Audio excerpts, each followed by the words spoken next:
Hi, everyone. Judge Andrew Napolitano here for Judging Freedom. Today is Wednesday, October 29th, 2025. Scott Ritter will be with us in just a moment on just how cooked is Ukraine. But first, this.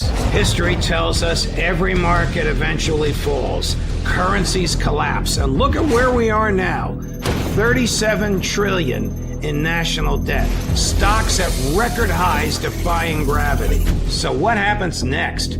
Groceries, gas, housing, everything's going up. And this dollar, it buys less every day. When the system breaks, your stocks won't save you and your dollars won't either. But one thing will: gold.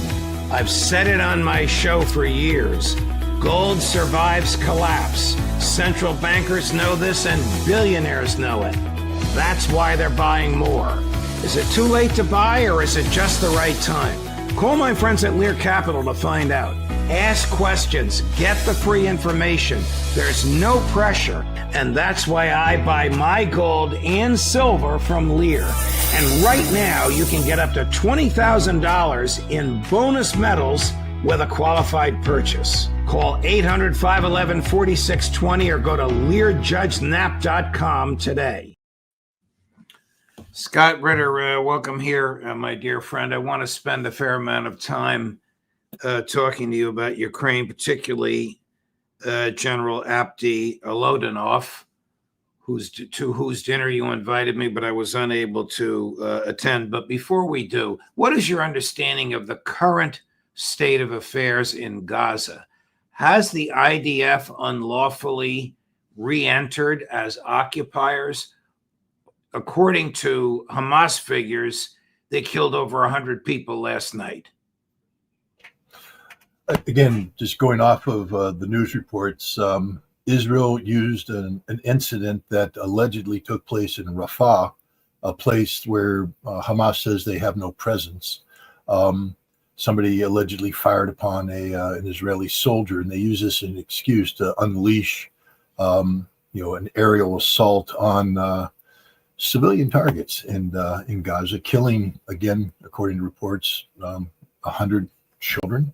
And now Israel says that it has stopped and it will once again, recognize the ceasefire. But I think this is a deliberate ploy on the part of Israel to send a signal that they are the permanent occupiers, that even under ceasefire conditions, Israel retains the right to strike anytime, any place, against anyone, without any fear of consequence.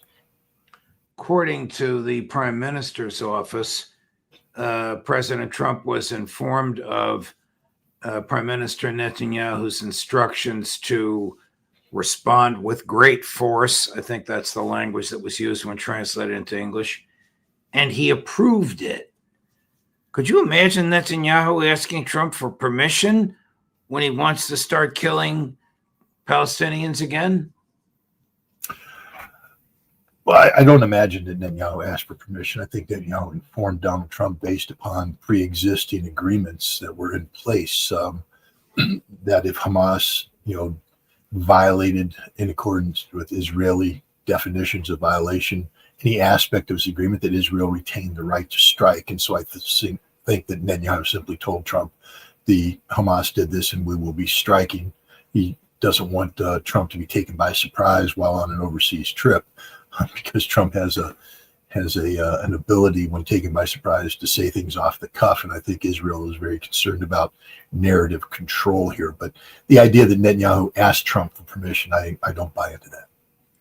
Has Hamas rearmed during this, I hate to call it a ceasefire, it's not a ceasefire, this interregnum? I don't believe they've rearmed. I believe they've continued to retain their weapons. They haven't disarmed. To rearm would require, outside suppliers, using existing, supply lines. I don't think Hamas would risk the ceasefire carrying out that kind of precipitous action. I think Hamas has more than enough weaponry to defend itself and to carry out operations if called upon to do so. But I do believe that Hamas is serious about this ceasefire agreement and would like to see it go forward. So I don't think that they're actively seeking to acquire weaponry from outside sources, because that just creates the opportunity to give the Israelis on a silver platter what they want, an excuse to bomb. Is Hamas alive and well? Can they defend adequately and substantially against an IDF incursion if the Israelis come up with a pretext for executing one?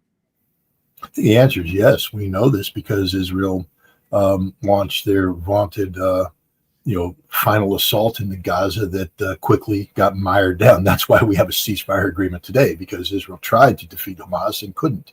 Hamas continued to resist and was slaughtering Israeli soldiers on a daily basis. And so, should Israel choose to, re-engage Hamas, I believe Hamas has the ability to continue to resist as effectively as they have in the past. Is the Witkoff, Kushner, Trump Gaza plan just a scam to get the Israeli hostages home from the right-wing Israeli perspective? Oh, there's no doubt about it. Ben-Gvir has said so. Surely has said so. That we got our hostages home. They said now it's the time to go in and finish the job. So clearly, from the perspective of the right-wing political element in Israel that support Benjamin Netanyahu, that there was no intention of a real ceasefire. They have no intention of allowing the conditions to come into being that could lead to a Palestinian state. They want to terminate Hamas forever, but they had a huge political nightmare, which was the hostages. This was causing huge political unrest in Israel. So they believe that they have solved this problem, and now they would like to go in and finish what they started, which is the absolute elimination of Hamas. It was always a sham. And for the Trump, Kushner, Witkoff triumvirate to pretend otherwise is absurd. Now, the question is, if you know that they believe it's a scam, what are you, the United States, these three, willing to do to ensure that it isn't a scam? Because if you don't have a plan in place to respond to the Ben-Gvirs of Israel, then you're part of the scam. When Trump says that he's not going to allow the Israelis to annex the West Bank, is he playing word games, since they have effectively, de facto, annexed it already? Of course he's playing word games. I mean, how else do you explain the Vice President of the United States, J.D. Vance, arriving in Israel only to have the Knesset, the Israeli parliament, vote in favor of the annexation? I mean, they're not even disguising it. They basically waited until the number 2 man in America showed up in Israel and said, hey, we're voting in favor of annexation. Now, Benjamin Netanyahu came out and said, I can't control the parliament. It's like your Congress. No, he can. And this vote took place, and it was a signal from the Israelis to the United States that we're going to do whatever we want to do, regardless of what you think. Switching gears, what is your understanding, Scott, of the Russian view? I'll make it more precise. The Kremlin's view of the U.S. cancellation of the planned Putin-Trump meeting in Budapest. This was a meeting that came at the request of the Trump administration. The Russians were more than happy to participate in this meeting. The United States backed away when it became clear that the Russians had no intention of caving into the United States demands. The Russian position regarding Ukraine, ceasefire, termination of conflict are quite clear and haven't changed, unlike the American position, which flops around every day. But now what's happened is because the Trump administration, tried to blame the Russians on this, the Russians have come back with some very stark language. In short, there will be no meeting between Vladimir Putin and Donald Trump until the United States comes up with a workable plan. They flipped the script. Always it was the Trump administration. We need Russia to come up with a workable plan. The Russians say, we have the plan. It's being implemented as we speak. It's playing out in ground truth on the ground in Ukraine. That's our plan. If you don't want that plan, you come up with something, but it has to be reasonable. Until you do so, we're just not interested in meeting. Is the culprit here Marco Rubio, who, of course, comes from his whole career has been Russia bashing, put aside his Zionist views, Russia bashing from the sort of Victoria Nuland, Hillary Clinton school of Russia and Ukraine. And I know just from watching his face in his hands that Sergei Lavrov was not happy after their last telephone call. We don't know exactly what they said, but is Rubio the culprit here? Is he a trustworthy ally, agent of Donald Trump to bring about peace? Or do you think he, like his neocon buddies, does not want peace, wants the war to go on because of their crazy idea that this will drain Russia and weaken Putin? Well, first of all, we need to be clear that Marco Rubio hates and despises Donald Trump. It's 100% certain. You only have to go back to the campaigns of 2016 to understand just how much Marco Rubio despises Donald Trump, the disdain he holds towards Donald Trump. But Marco Rubio is the byproduct of Donald Trump selling his soul to Miriam Adelson and the Israeli lobby. $100 million bought Marco Rubio the Secretary of State position. Donald Trump doesn't like him, doesn't want him, but he put him in there. Now, if this was Donald Trump, originally want him to be vice president, and Trump said I couldn't stand working with him on a daily basis. 100%. She originally wanted him to be the vice president, and Trump drew the line there, so Rubio got the next best slot. $100 million for the vice presidency, or second place, the Secretary of State. There was a governor of Illinois that went to jail for selling the Senate seat. Donald Trump sold the Secretary of State seat for $100 million. Correct. Rod Blagojevich, whom Trump pardoned. And so, but if this was Trump's first rodeo, you could say that he didn't understand Washington, D.C. politics, that he thought that Marco Rubio, once given the Secretary of State position, would subordinate his personal whims and desires to the needs of the nation as dictated by the man who was elected president by the American people. But this is his second go-around. You see, he used to have a Secretary of State named Mike Pompeo. Mike Pompeo stabbed him in the back repeatedly, and Trump has acknowledged this. He said Pompeo was a bad man. John Bolton was a bad man. Well, now John Bolton was the National Security Advisor. Now we have the Secretary of State and National Security Advisor rolled up into one person, Marco Rubio, who's a bad man. Yes, we can blame Marco Rubio. He doesn't want peace with Russia, not at all. And he's sabotaging this right and left. He's giving a platform for people like Keith Kellogg. He's advocating on behalf of Scott Bessent. He's doing everything he can to push the anti-Russian policy agenda of the neoconservative wing of the Republican Party. But the blame rests with the commander-in-chief. Okay, you're the one who agreed to this compromise to put Marco Rubio in. You're the one who allowed him to double happen as National Security Advisor and the Secretary of State. You're the one who said you wanted peace with Russia, and you're the one who is silent while Marco Rubio sabotages you. So what we're seeing here is that Donald Trump is actually one of the weakest presidents that's ever served in that office. Whenever there is significant pushback from members of the establishment, Donald Trump folds like a house of cards every single time. Is Marco Rubio wedded to the D.C. war lobby? He must. Well, we're going to go to war with Venezuela in the very near future. And that's a Marco Rubio war. 100% Marco Rubio war, driven by Marco Rubio. He's been praying for this war, this opportunity since 2016. And he's going to put us in a war that's going to be worse than Vietnam. It's going to be a national nightmare. It's going to be everything that we don't need right now. And the irony is we're sitting here, taking this highfalutin stance against Russia for their illegal invasion of Ukraine, total disregard for the historical fact, while we're preparing in the name of the Monroe Doctrine to invade and occupy and remove a government in Venezuela and probably in Colombia as well. I just want to jump off of Ukraine. We'll get back to it and onto Venezuela for a moment. Are there 10,000 of your fellow Marines aboard ship off the coast of Venezuela as we speak? 10,000? It appears to be. Yeah, that's what we do for a living. We float on ships off the coast of countries that our nation is preparing to invade. And 10,000 troops must mean a ground invasion supported by air or supported by Navy, but ground. What else could they be doing? Well, there's a number of missions that embarked Marines can carry out. One is, of course, just a presence to hold the Venezuelans in place, to put fear in the hearts of the Venezuelans, force the Venezuelans to take certain actions.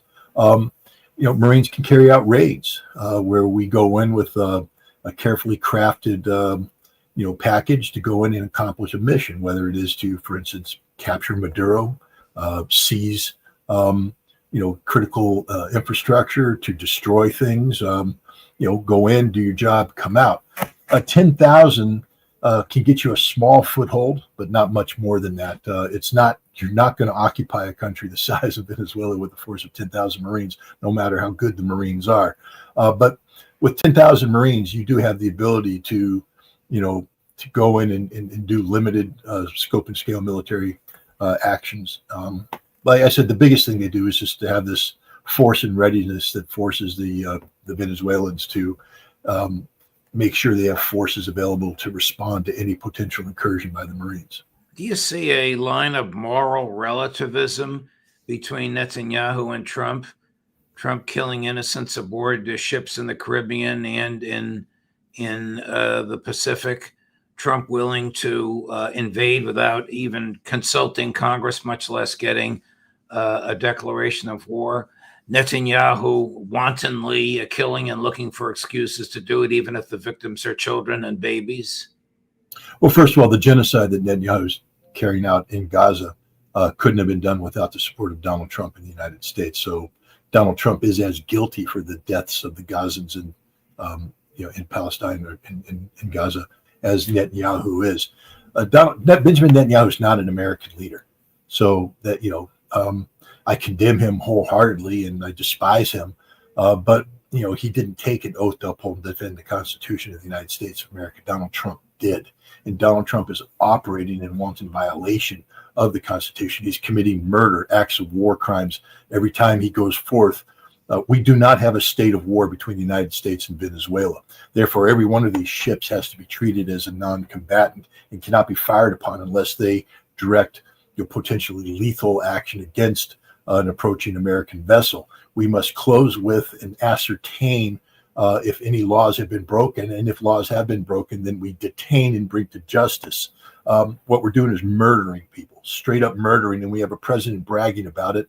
And we have Lindsey Graham, behaving, this corpulent, fat-faced fool up there behaving as if he's, Herman Goring in 1943, stuffing his face, giggling about what he's going to do to Venezuela. I want to remind Lindsey Graham that Herman Goring was eventually arrested and brought to justice, and he chomped down on a cyanide tablet to avoid being found guilty and hung by the neck until death. And if there was any justice in this world, you might want to invest in a cyanide tablet, Mr. Graham, because your future would be to be arrested and prosecuted as a war criminal, somebody who's advocating for a war of aggression, which the Nuremberg trial found to be the greatest of all war crimes, because from the war of aggression, all other crimes emanate. Chris, while I'm talking to Scott, do we have that clip of Senator Graham that ends with a Maduro better watch out? Not to raise your blood pressure, but it's an example of him exactly as you described. Here it is. We looked at the JAG manual. Preventative self-defense employed to counter non-imminent threats is illegal under international law. So if we are not at war and these suspected criminals pose no threat of imminent violence, isn't this potentially a war crime to be killing the people on these boats and then to be taking out a leader? No, not at all. I don't know what manual you're referring to, but I know what President Bush 41 did. He took down Ortega, the leader of Panama, because he was involved in drug trafficking, threatening our country. Venezuela is now partnering with Hezbollah. Hezbollah is running out of money because Iran is weak. That's not new. Partnering with drug cartels in Venezuela. No, it should have stopped. Here's what's new. You got a commander-in-chief that's not going to put up with this crap. We're not going to sit on the sidelines and watch boats full of drugs come to our country, we're going to blow them up and kill the people that want to poison America. And we're now going to expand operations, I think, to the land. So please be clear about what I'm saying today. President Donald Trump sees Venezuela and Colombia as direct threats to our country because they house narco-terrorist organizations. The leader of Venezuela is an indicted drug dealer in American courts. So, yeah, the game is changing when it comes to drug traffickers and drug cartels. We're going to use military force like we have in the past to protect our country. That's the new game we're playing, and I'm glad we're playing that game. And if I were Maduro, I'd find a way to leave before he goes down. Person, a lawyer no less, has taken an oath to uphold the Constitution, favors these murders. Does he know what he's talking about? Not at all. First of all, Judge, you know this. An indictment is not a finding of guilt. Correct. In fact, at the bottom of each indictment, it says people are innocent of all charges until found guilty in a court of law. So Lindsey Graham's acting as if an indictment passed down by the Southern District of New York through a grand jury, which we know federal grand juries can indict a ham sandwich. The corruption of our legal system and the process is such that we can manufacture data, we can put it before a jury, and we can indict anybody in the world we want to of any charge we want to. And that's what we did, a politically motivated indictment against Maduro so that we can label him as such. But he's not guilty of anything. He's not been found guilty of anything. It's just probable cause through a grand jury process. And for Lindsey Graham to act now as if he is judge, jury, and executioner shows how this lawyer, who should be disbarred, by the way, for his flagrant disregard for due process in the Constitution, but it just shows you how low we have sunk as a nation, where we have a sitting senator who is the chairman of the Senate Judiciary Committee, acting as if we actually live in a land where, justice is a game, where we can do anything we want to because, my God, we can do it. That's not what America's supposed to be.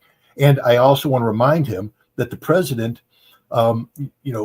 has to go to Congress for this. This is not, the War Powers Act grants the president ability to engage U.S. forces under circumstances in which otherwise you could not approach Congress for a declaration of war. For instance, we're being attacked, or there's an imminent risk of being attacked. There is no imminent threat coming from Venezuela. That if we want to go to war against Venezuela and you think you can articulate the case, take it to Congress. Let Congress vote on this. But that's not what's going to happen. The president's just going to go forward and commit American troops to what's going to be a national nightmare. Back to Ukraine. In the past 10 days, the president has imposed sanctions on two of the largest Russian oil producers. Are the Rosneft and Lukoil, are those sanctions going to affect the Russian economy or the special military operation substantially? They're not going to affect the special military operation at all. The Russian economy, of course, will have to make adjustments. It's a new reality. But this isn't as though the Russian government woke up the other day and went, "Oh my God, they sanctioned Lukoil. We didn't see that coming." It's been threatened for some time now. Scott Bessent, before he became Secretary of Treasury, was saying, we're going to do just this. We're going to collapse the Russian economy. We're going to bring down Vladimir Putin. Russia's just a giant gas station with nuclear weapons, so we're going to deny them the gas. Russia's prepared for this, and they're making the appropriate adjustments as we speak. Don't believe the headlines you see.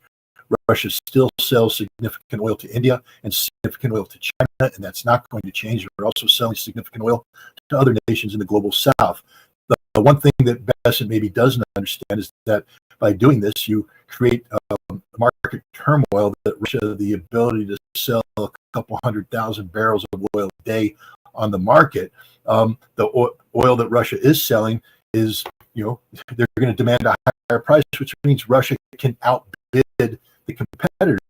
One of the things that Russia can do better than any other oil producing nation in the world is sell oil at a discount, because it doesn't cost Russia as much money to get that oil out of the ground as it does, for instance, the United States, Saudi Arabia, and other nations. So Russia can steeply discount and continue the volume production that they're doing. This changes absolutely nothing when it comes to the strategic picture. What it does is further isolate the United States, because now we're in a situation where we have told the Indians, we run your energy security policy, and the Indians are taking umbrage at that. And Trump's going to try and put pressure on China and tell China you can't buy Russian oil. Watch how good that works out. Watch the humiliation that's going to take place when Donald Trump and President Xi sit down and start hashing out their trade relationships. China will not budge 1 inch on Russian oil. China's not going to budge on just about anything else. Hasn't Trump's efforts to diminish Russia economically, in fact, enhanced Russia's economic independence and strengthened BRICS? Look, the sanctions are serious. We let's not pretend that they're not serious. Russia, like any other nation, would prefer to function in an economic environment that's normal, based upon laws and contracts and things of that nature. But since 2022, actually since 2014, Russia's had to adapt to the world of sanctions, and they have. What's happened here is Russia's actually become a far healthier economy, because first of all, Russia continued to have to operate under the yoke of the Boris Yeltsin era oligarchs, these corrupt individuals who went in and bought state enterprises for pennies to the dollar, kopecks to the ruble, and amassed great fortunes, and then transferred much of their wealth outside of Russia. So instead of Russia generating wealth and having it reinvested in Russia, helping create growth, they were moving it outside, and they maintained tremendous amount of economic and political influence. Vladimir Putin, did crack down on some, but you can't crack down on them all. It's a reality of Russia that no longer exists, because after 2022, the West sanctioned these oligarchs, and Putin said, "You're on your own. You're the guys who made the decision to take your wealth. Your money you make gets reinvested back into Russia. That's it." And it changed the relationship with the oligarchs, and it also redefined how Russia, functions. They no longer are dependent upon Western companies.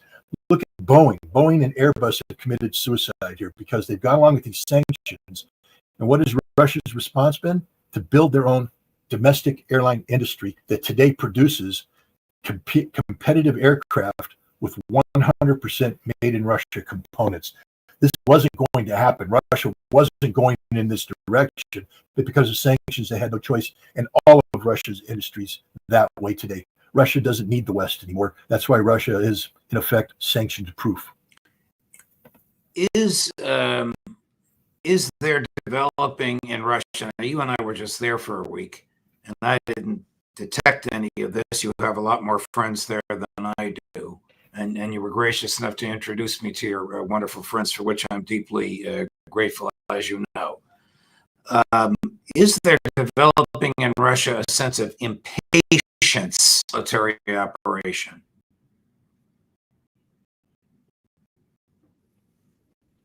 Look, Russia, believe it or not, has a relatively free press. There is a chattering class in Russia, especially in the blogosphere. And they have made their reputations and their money off of sniping at the Russian government, Vladimir Putin, Gerasimov, Belousov, before that Shoigu, the Minister of Defense. And so if you're looking for evidence of dissatisfaction in Russia, you can find it. But you need to be careful, because this chattering class exists for, it's the same thing here in the United States. We have a whole bunch of bloggers and people who exist to get clicks, to generate clicks, to get attention, to get viewership. And so they exaggerate things, they make things up out of whole cloth, but they aren't representative of reality, fact-based reality. The fact-based reality of Russia is that Russia as a nation is committed to victory.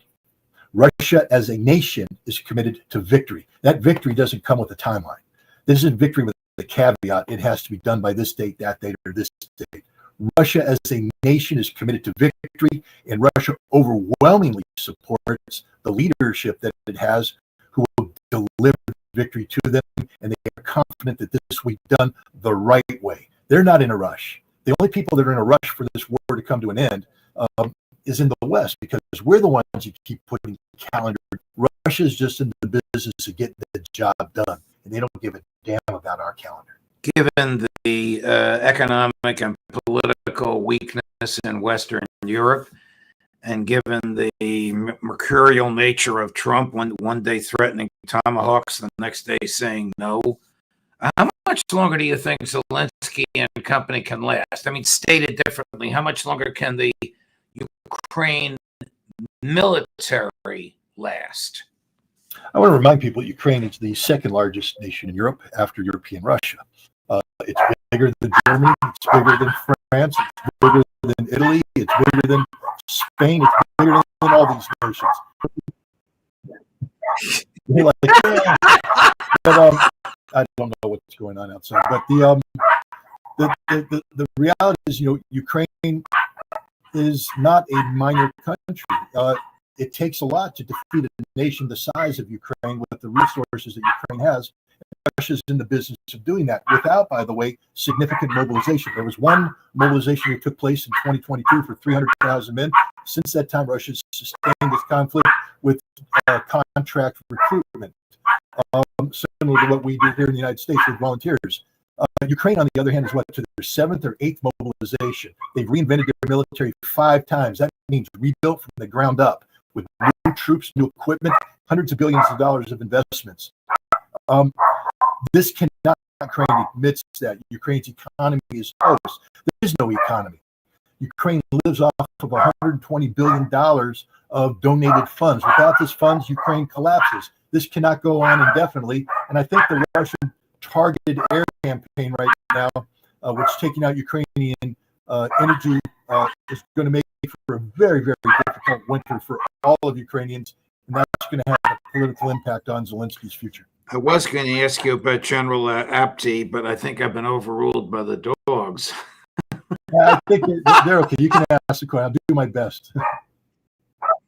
So I missed this dinner. Larry Johnson came away with his head spinning in a good way. That's how impressed he was with the general. And then he blew me away and told me, by the way, the general is not Russian Orthodox. The general is Muslim. I didn't know any of this. I knew he was a daring, dashing figure, but he has risen to such heights by. Well, he's a Russian citizen, but we need to acknowledge that Russia is a very diverse nation. He is Muslim, a devout Muslim. He's a Chechen, ethnically a Chechen. Just so people understand the Russian-Chechen war, he fought on the side of Russia. His father, his brothers, his cousins, 20 of his closest male relatives were slaughtered by Shamil Basayev and the other Chechen rebels. And Apti Aladanov got his reputation by going into the mountains with this is not a man to be trifled with. Since 2022, he has led the Akhmat Special Forces in combat in Lugansk, helping liberate almost the totality of Lugansk. And then he became sort of the rapid reaction force. He's the man that surrounded Wagner in Rostov, and had Prigozhin not surrendered, Apti would have led the Akhmat Special Forces in and would have killed Wagner to a man. That's how good these guys are. He then went up to Kursk. He was the man who responded to the Ukrainian incursion in Kursk. He stopped them cold and then began the process of pushing them back. Operation Potok, that pipe where the Russian forces crawled through the pipe to get into the rear of the Ukrainians and cause them to retreat. That was his plan. That was his men who executed that plan. And now today he's doing, this is a brave man, a very courageous man. I think Larry will tell you, I had mentioned once I had gone to dinner with him and Steven Seagal, and I made some offhanded comment about, yeah, you're a general. What do you know about being in the front line? You guys are back in the rear with the gear. And he pulled out a video that showed when his troops were pinned down and wounded, the evacuation troops couldn't get there. Apti went and got a BMP and rode in it, went in there and personally rescued these guys under fire, returning fire. One of his other men were wounded up. He patched the wound, put both men into the BMP, and then suppressing the enemy, they drew that out. That is a major general at the time. Today's a lieutenant general. One of the American generals don't do that. No, and to be honest, that's not the way we operate. But Russia believes in leadership from the front. Opti commands the respect of his troops because of this kind of leadership. He cares deeply about them. And as he said, the Akhmat Special Forces have never voluntarily left a position, meaning they don't retreat. He said, stand fast and we advance. He's a highly respected man. He's a graduate of the General Staff Academy. He went there and and educated the rest of the Russian generals on the battlefield reality. He received a more formal education on staff work, and now he's working his way up the chain of command in the Russian military. How much longer can Ukraine last? Look, it's a big nation. I've been saying they're going to collapse for a couple of years now, and I've been wrong. How long can we in the West continue to sustain them? How long are we willing and able? How many, they're down now to where they're talking about drafting 18 to 23-year-olds. That's it. Once they exhaust this manpower pool, there's nothing left. It's the end of Ukraine. And the Ukrainians are starting to recognize this. So, I don't want to put a date on it. Ukraine will break. There's no doubt about that. Right now in Pokrovsk, 5,500 Ukrainian soldiers are surrounded, and they're not going home. In Kupiansk, 5,000 are surrounded. They're not going home. Up and down the front line, there's other smaller pockets that are developing. This is a plan Russia's been putting in place for some time now.